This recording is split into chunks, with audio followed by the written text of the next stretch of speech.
Hey there, Mzansi. You are listening to Farmers Inside Track, proudly brought to you by Food for Mzansi. I am your host, Patricia Tembo, and welcome to episode 531. So today we're looking at pasture establishment. Now, of course, livestock farmers know how important available feed is for herd productivity. You know, your livestock deserve the best of the best pasture so that you can fetch the best of the best prices. To guide us through this topic, we have Patrick Rakau, who is a researcher and pasture scientist at the Agricultural Research Council. Mr. Rakau, welcome to Farmers Inside Track. We are glad to have you with us once again. Thank you. Thanks for the invite and the opportunity once more. Wonderful. Mr. Rakau, you are a researcher at the Agricultural Research Council, and you are a pasture scientist. But for our audience who doesn't know the work that you're involved with, maybe give us a brief overview of your work as a researcher. My work currently as a researcher at the ARC, I'm working under range and forage sciences, whereby I evaluate forages for animal feed. We also do the testing of these forages before they can be released, and also evaluate the cultivars that are coming to the country before they can be taken to the market. I also lead a cover crop project on Fodder Bend, which is a national project whereby we are assisting farmers with the information of forages in general so that we can capacitate them with the pasture science knowledge. Lovely. Thank you for sharing that. And we'll touch on the project that you've mentioned as we go on with the podcast. Of course, you know, a huge part of livestock farming is sourcing feed and making sure that, you know, you have feed that is of high quality and forage, as you say, as you've done extensive research in forage. Today's topic is quite fitting. I'm excited to hear the information that you'll share for our farmers who are looking to perhaps establish their own pastures, if that is possible. That is what we'll find out today. What are the main considerations farmers need to be aware of before considering establishing a pasture? Is establishing a pasture even something that a farmer should consider? The important aspect to consider is environmental information or condition of where they are, which includes information about their temperatures, the rainfall pattern, the type of the soil that they are situated with, because this is very important, because this will lead to the selection of a cultivar or species that they will establish. If they don't have this information, they are not aware of this information, this can lead to the wrong selection of the species cultivar that they want to farm with. I think those are very important considerations, as you've mentioned now. But looking at the legal side of it, of course, stewarding natural resources, what exactly do farmers need to be aware of when it comes to establishing a pasture? Farmers need to follow the legislation, as we are also in agriculture governed by legislations. For the establishment of the pasture, one needs to follow or comply with the CARA Act on 43 of 1983, which governs the utilization of virgin soil. Before one can cultivate, you need to comply whether the site that you are going to cultivate is not a wetland or you are not bringing in invasive species. All those aspects will be checked thoroughly by the Conservation Agriculture Resources Act, which will give permission to the farmer to start with establishment or not establishing the pasture. From the perspective of a farmer, of course, you know, one would want to be in compliance with the law. But beyond that, it's important just for the farmer themselves to be aware of the natural resources that they're utilizing, because is it something that affects the quality of the pasture itself? So beyond the legal considerations, should they just generally have interest in the quality of their soil? Because, of course, that would influence the quality of the forage that they will get. Yes, correct. They need to have a knowledge of their soil type, the patterns of their rainfall, as I mentioned earlier, that this will lead to their success. Because if you plant a wrong cultivar within a wrong soil type, or that soil is not suitable for that cultivar, then you are heading to failure. And remember, these seeds that you are planting, they're very expensive, and the labor that you paid, and at the end you'll find or there's no germination or your crop doesn't perform as it expected. So it's very important that these environmental or ecological conditions, they are followed so that they will determine the success or the failure of the pasture.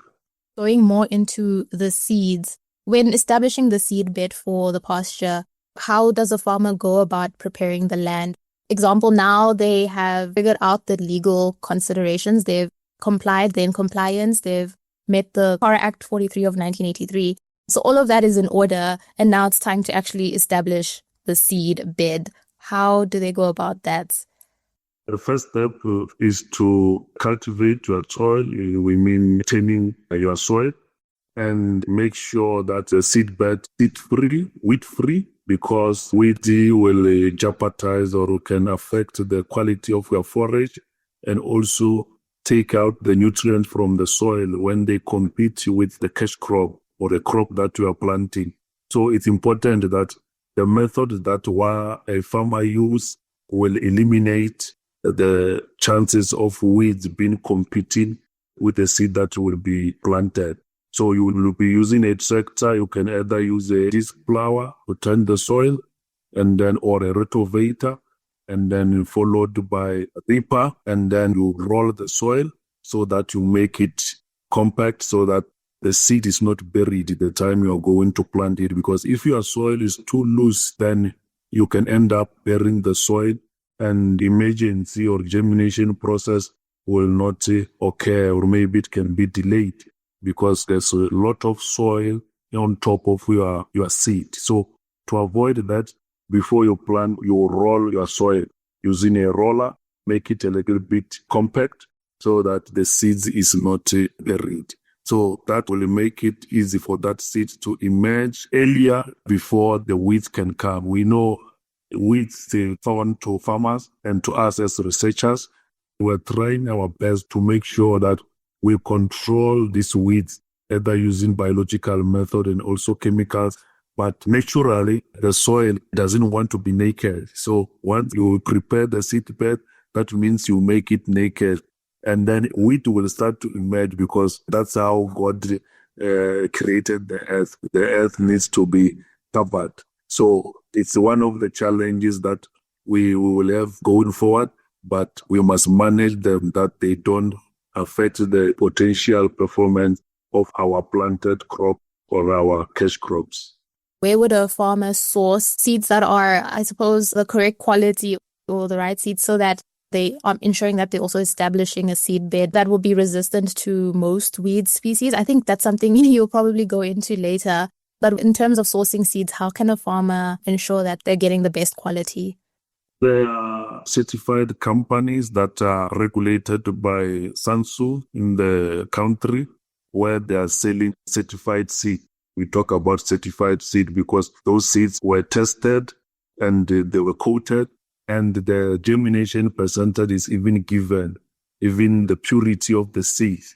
So I advise farmers to buy certified seeds with the accredited seed companies. There are a lot of them. I'll just give a few.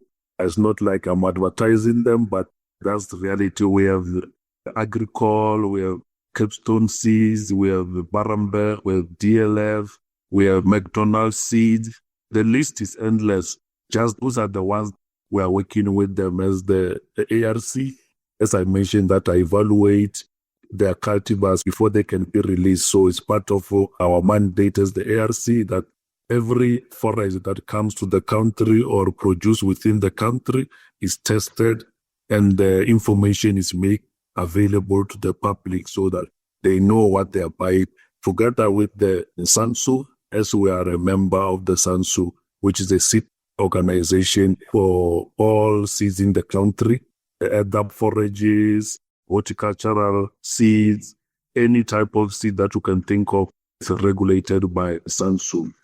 And looking at the grass species, of course, a normal person, grass is grass, but certainly that's not the case for farmers and especially the livestock that is consuming the grass. So looking at grass species, how does a farmer select the right one in terms of the region that the farmer is establishing this pasture, but also for the specific livestock species? How does a farmer go about selecting the grass cultivar or species? The selection mainly depend on the objective of the farmer, him or herself, and what he want to farm with. So I'll just give an example to say if a farmer is interested in dairy farming, his focus will be on those grass species that are high in quality, high in carbohydrates, and carbohydrate we're talking about TLC, and cultivars that do well under irrigation. So those are the things that the farmer to choose what type of species that must farm with. So in my example of a dairy, that means you will be working with cultivars like ryegrass, either annuals or perennials. The reason being those cultivars, they have high protein and they also have high carbohydrates, which will increase the milk production of those animals. And then in that way, the farmer will be able to make profit and maintaining this livestock. So if the farmer is farming with beef, there are species that a farmer use, e.g. for the ones that have a high crude protein, but less intensive in terms of irrigation. The farmer can plant natural pastures like Synchras ciliaris, like Timenda tyriandas, like your smudge finger grass. They are natural and they have high CP, but less management. And the animals will be able to still maintain their body weight and he will be making money. The species like teff also, they are the summer ones that have high good quality for maintaining body weight of the animals and then even to produce more. So those are some of the examples that will assist a farmer to select which species do I plant and when do I plant it and then how do I plant it. That is very key because once you understand the objective of the farmer, then you will know that this farmer needs a species that will accommodate his animals for a year, for 6 months, or 2 years. That will depend on what the farmer is working with. Speaking of the timing farmers need to consider, of course, when it comes to livestock farming, the cycle is very much determined by the rainfall seasons, which differs across the provinces in South Africa. When is the best time of year to establish pastures in the different regions within South Africa? The best time to establish pastures will be general because we have 4 seasons as we are saying, but practically we have only 2 seasons in South Africa, summer and winter. So we have winter grasses and summer grasses. The reason why I'm talking about 2 is because of the rain pattern that you just mentioned. If you check currently, we are receiving rainfall between November, December, and January. Then that is the 4 months roughly that we are sure of receiving rainfall, which is a summer rainfall. And then if you go to provinces like the Western Cape, where they receive winter rainfall, then they'll start receiving winter maybe March, May, June, July, likely end of August. So those are the 2 seasons that I'll be talking about practically. For summer, winter rainfall areas, planting will be ideally to plant between October, November, and late planting can be December. Because in December, mostly there's a lot of rain and you will not have time to plant. But if you start preparing your land in September, October, the first rain in October, some provinces, currently they've already received first rain, then that rain is cultivating the soil or turning the soil. If likely they get another rain during this month, then by end of October, you start to put your crops or whatever that the farmer will be planting. Is the summer planting.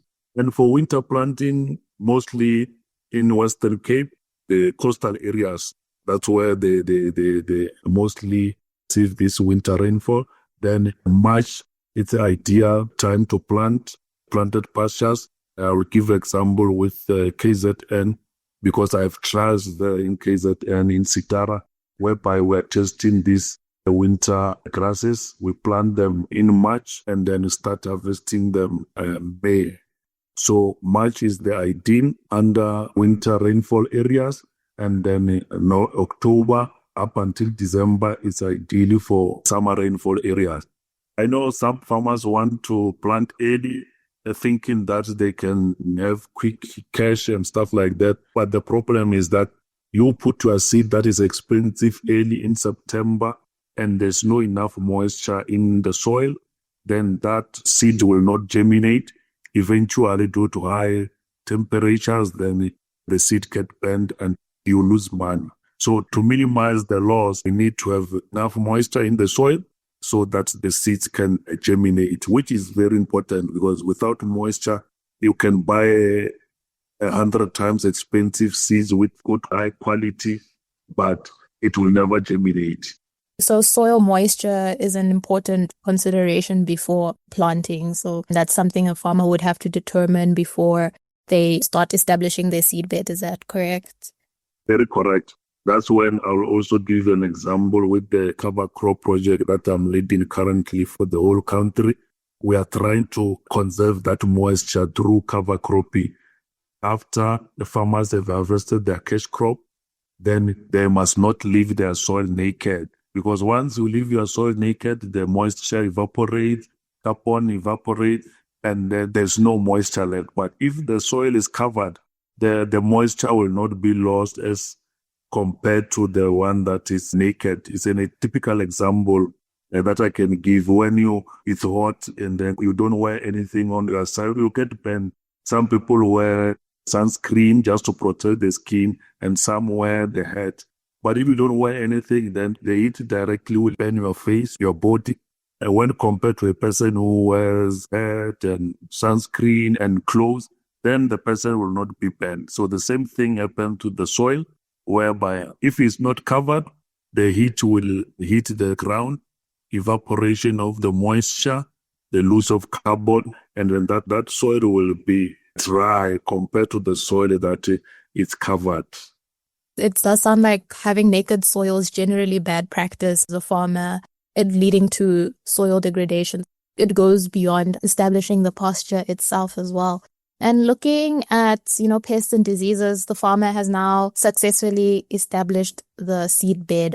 But of course, once germination has occurred, the grass is growing. But of course, as you mentioned, nature is always presenting its challenges like weeds that you mentioned earlier. But that includes pests and diseases that threaten young pastures. So how can a farmer go about managing disease, pests, weeds when establishing their pasture? Correct. Pests and disease, there are also natural disasters, I can put in that way. And to control them is a challenge, more especially chemically, because we are trying to avoid using chemicals, and also these chemicals are expensive, and our farmers, they don't have that capital to do processes. So the commonly used method that we are training and introducing to the farmers is this one of mixed cropping. What do I mean by saying mixed cropping?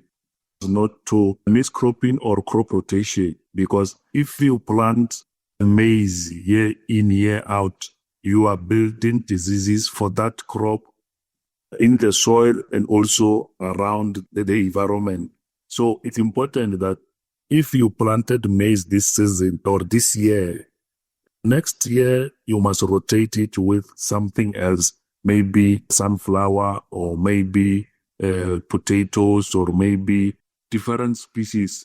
And to be back to animal environment or pasture science, if you plant turf this season, next season you need to rotate. Maybe you can plant Timenda Tyrianda or smudge finger grass. But this practice is very demanding, and most farmers, they experience it as difficult because you need to be expecting different species management. So what we came up with was that let's introduce the cover crop in between. So what is happening is that when you planted turf this year as an annual grass, when you harvest it in February, March, because now you will be entering winter, then there will be torment. When you harvest it to pale it, then you put a cover crop in that soil, a cover crop mixture, maybe a broadleaf together with a legume, together with a grass that are going to improve your soil health and also conserve that moisture we're talking about. Then again, they will grow for the whole winter up until your new summer again, which is the second year now. You can now plant again turf because you put in between those cover crops mixtures, which they will eliminate they will break the cycle of the diseases or aphids or pests that were starting to emerge from the turf that you planted last season. So in that way, you can repeat turf again because you break the cycle of those pests and diseases. But if there was no cover crop in between these cycles, that means the life cycle of the larva, of that disease, of that pest, of that aphid will be completed. And the time you plant turf again, because it's a favorable condition, now they start to attack your species or your grass. So it's important that farmers use this natural method. This is natural because we just plant cover crops after your cash crop. And then after you harvested cover crop, you put your cash crop. Then you can specialize with the turf or with any other pasture that you are working with so that you eliminate the diseases. Also, you increase your expertise because now you are working with this crop time and again, you will start to understand it better. And then it's easy for you to make money because now you are an expert in that area. But if you change crops, then you end up knowing nothing. They always say, jack of all trades, but master of none. At least with this system, you will end up being a master of a species and also mastering what the market wants. You explained that very well. Yeah, for the farmers that are listening, it was quite clear. This pasture has been established.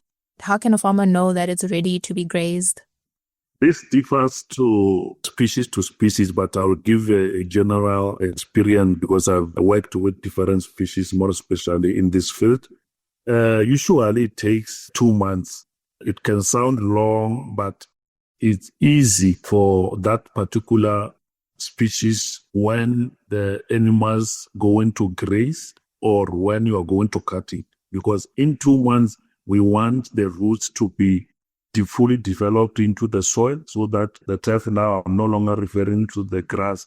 I mean the toughness of the grass is strong to withstand the pressure that the animal put when they graze. You know how cows graze.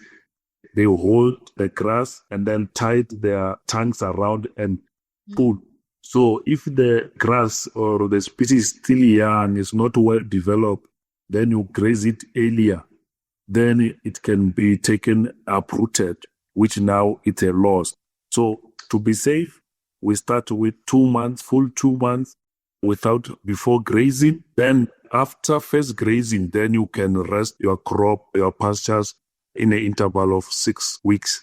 Every 6 weeks, you can bring them in. And also this depends on the type of species that you are farming with. I'll give an example with the ryegrass. Because ryegrass, it has a 3-leaf stage. So the grazing period depends on the leaves. It will produce 3 leaves. When it produces the 4th one, the first one dies. So no matter how you keep the pasture or the crop, it will never grow or have more material because when the 4th one comes, the first one dies. So you are losing in that way. So it's easy for you to bring in animals once you have 3-leaf stage. Then they graze, and then you take them out. You let the regrowth happen again. You check the 3-leaf stage, and then you bring them again. But not all the species are like that, like ryegrass. The ones that are not like that, you can either use a ruler, a 30-centimeter ruler. That is the optimum grazing height that is required. That once your crop is that height, then you can bring in animals to graze. And then if 6 weeks interval together with that 30 centimeter height, the one that comes first is the issue of servicing a car. They tell you come 10,000 after 10,000 kilometers, or next year this after a year. So the same is true with this practice. You check either the 6 weeks interval, which is how many days if you calculate, and then the plant height. If the plant height comes before the 6 weeks, then you bring in your animals. The plant height don't come and then 6 weeks, then you bring in your animals. The reason for that is to avoid grazing the plant canopy or overgrazing your pastures, because to establish these pastures is very expensive and they must give you reward for that particular period that is listed on the certified seeds. They will tell you in these seeds you will harvest this much tanks. So you need to get those tanks if you follow the management correctly so that you can make money out of it. Unlike buying something that is expensive, you don't manage it correctly, then you lose it. You graze early and your animals remove your plant from the soil, or you cut it, everything is uprooted. Once you uproot it, now you are inviting weeds to come in. Then they take over, then your pasture field is now in a bad condition or poor condition. You're speaking of management, and we know grazing systems form an important part or aspect of that. So what grazing systems should be considered when a farmer has established their pasture? A rotational grazing, whereby you have camps and then you graze your animals, and then when you see that they've grazed up to, you usually advise that they must live 10 centimeters above the ground, then you can change them to another camp. And all what I said earlier applies. When you bring in animals, you check whether the height is ideal, or the ones phenotypically they will show you like ryegrass or tree leaf, then you bring them in. In that way, you will maintain your pastures for a longer time without hammering them. In that way, remember, farming it's all about business. It's about making money.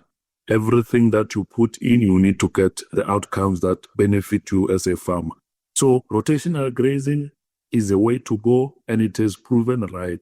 But unfortunately, if we talk to our emerging farmers who are practicing continuous grazing on the communities there, it's very difficult for them to do this rotational grazing because they don't have camps and they are communal. The animals, they graze in groups in a certain field that is just for the community. Everyone grazes. There's no resting. There's no camps. So it's a challenge that we as scientists, we are busy now trying to come with solutions, because this is a reality that our communities there, they have livestock, but they don't have camps and they don't practice rotational grazing. And without doing that, there's no way that these natural resources will cater the pressure that they are enjoying because of heavy grazing, continuous grazing, and then palatable species disappearing.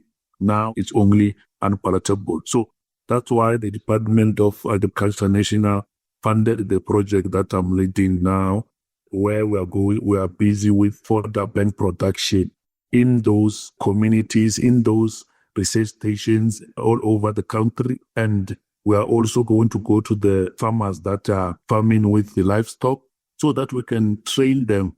How do you do this? How do you produce a pasture? Starting with a small backyard in their household, and then showing them how you can produce small lucerne in your backyard, cut it, bake, store it when it's winter, when it's off season, when your animals come from grazing, because there's nothing to graze out there because it's a competition of the whole community. Then you can give your animals that supplement, then they will not lose weight. And then in the near future, then they can start entering the market of selling those livestock, because the challenge in winter for communal setup. But for commercial farmers, rotational grazing is a way to go, and they're practicing it and they're seeing the reward. It sounds like for communal farming or farmers, knowing the carrying capacity is important then for setting up these camps so they can have an effective rotational grazing system. If you can explain the importance of understanding the carrying capacity of the area that a farmer would be grazing. Carrying capacity, it's a key, because without knowing the carrying capacity, you are going to overload the field or the camp, and then you are going to harm it badly, because the first thing, the palatable species that we want to conserve, that we want to increase, they will disappear, because animals start with palatable species. They will start with the ones that they like first. So they will hammer them, and then they will leave the unpalatable ones, and the unpalatable ones will grow and sit and dominate. Then you'll find your camp, if the carrying capacity was 7 hectares per livestock unit per year, ending up to be 20 hectares per livestock unit per year. So just imagine if you have 100 animals and one animal needs 20 hectares to survive for a year, then that 100 will need how many?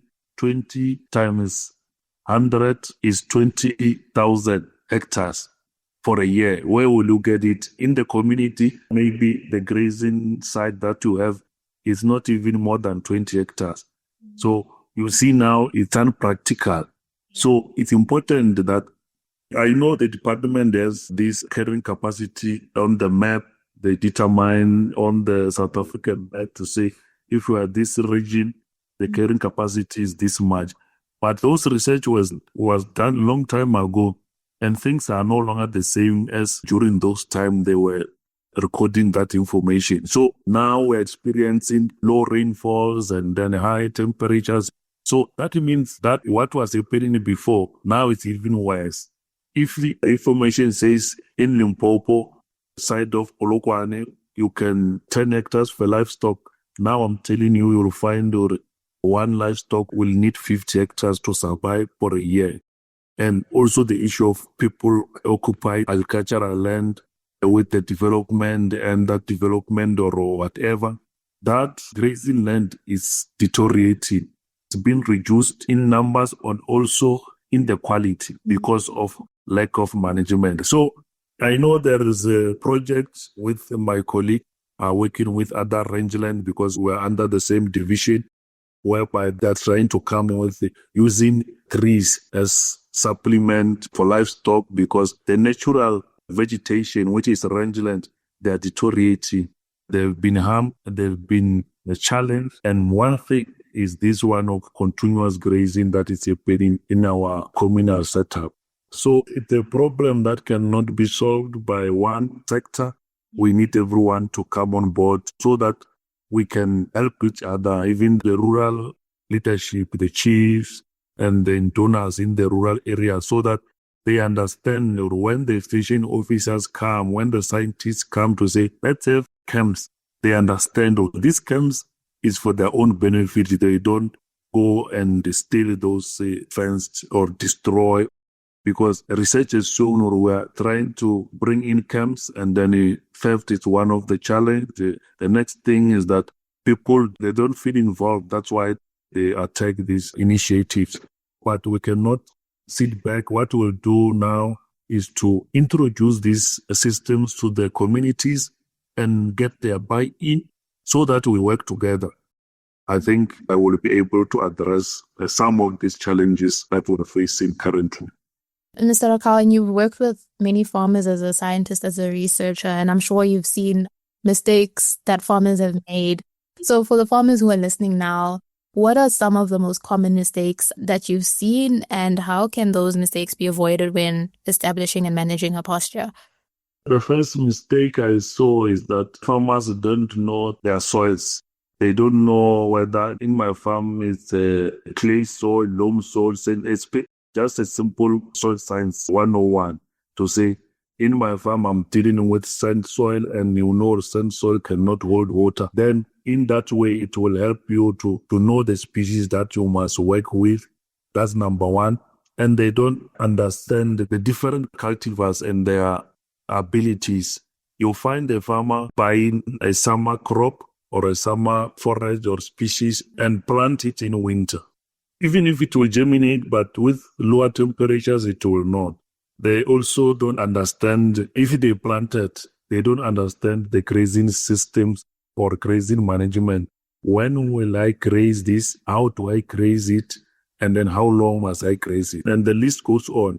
But I think for this interview, this three is critical, that they must understand their soils basic. They must know whether their pH soil, is it less than 5? Is it acidic? Is it alkalinic? That is key. And to know that, you must take your soil sample to the analysis.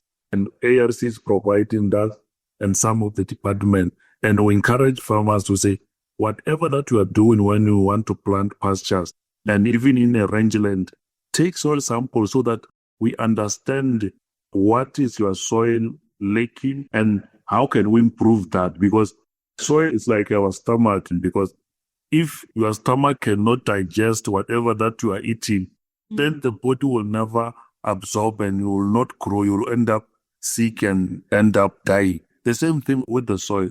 The plants depend on the nutrients that are available in our soils.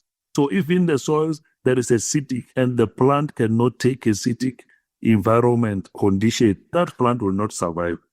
The same thing, if the soil lack micronutrients that are needed in high quality to the plants, like nitrogen, your carbon, your hydrogen, your oxygen, your phosphorus, then for you to plant the forage, it will not grow because it needs these macronutrients and they are not there in the soil.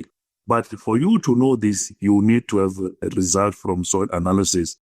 The second one of the planting date, I have mentioned it, or no, you'll find a person or a farmer planting something that is in winter, in summer, and also understanding the grazing systems. I mentioned that one.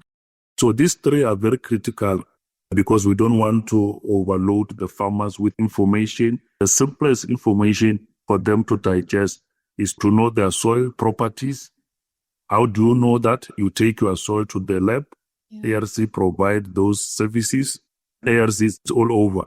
Even the extension officers, if you ask them to take your soil sample, they can send to ARC or any other lab that is certified to analyze. Then let them understand the type of the forage that they want to plant. And once they understand it, they will follow their requirement. These seed companies, these certified seeds, they explain everything on the labels to say, this cultivar, you plant it this date, and then you can start harvesting in this date, and this is an expected tons per that growing period. And lastly, the management system. When do you graze it? How do you graze it? And how long? And these three, I think our farmers, they must start to have that information. And then we are also available through the extension officers, through their departmental officials, and then to come and assist. Of course, you've mentioned now the kind of assistance that is available for farmers to avoid making these mistakes. So we won't go into that as you've already touched on it. But just to close off this conversation, we mentioned earlier that the whole point is for a farmer not to be planting a pasture at a loss, right? So for them to see economic benefits. How is that, I suppose, determined when establishing a soil? And we can close off the conversation there. The economic benefits, first of all, you will use less herbicide to control weeds. Remember, weeds is a thorn, more especially in pastures, because you cannot differentiate grass against grass. You will need to be expecting that area. So you find weeds taking over the pastures without the knowledge of the farmer, because to the farmer is great. And then you cut your bay, you feed your animals, they don't perform as is expected. So the economical benefit is that you will use less herbicides to control the weeds, because weeds will be controlled during preparation, which I explained. And also you will produce high quality pasture that can be maybe sold and make money, and also give your animals, and they can increase their production. And once their production is increased, your profit will be increased. So that will be an economical benefit. And also when coming to your kitting season, your kitting lengthening percentage and calving percentage, It will be high because when you feed your animals very well, then they will give you good produce like kidney, like calves, like kids, like lambs. Then you know you are growing in that space. Of course, I'm sure the farmers who are listening have gathered quite a lot of insight from the information you've shared. And you've mentioned that ARC is available for assistance, and the projects that you are working on as well are there to help the farmers. Is there a way for farmers to contact you if they want to specifically reach you regarding pasture establishment? Yes, my email is rakaup, my surname is p@arc.agric.za. My cell phone number is 073-690-3795. Open from 8 o'clock to 4 o'clock, the cell phone. I'm not working alone. As I said, in the project is a collaboration with the provincial and all provincial department and the National Department of Agriculture. If you are in Limpopo, please go to extension officers and then explain to them that there is this project that Mr. Rakau is talking about.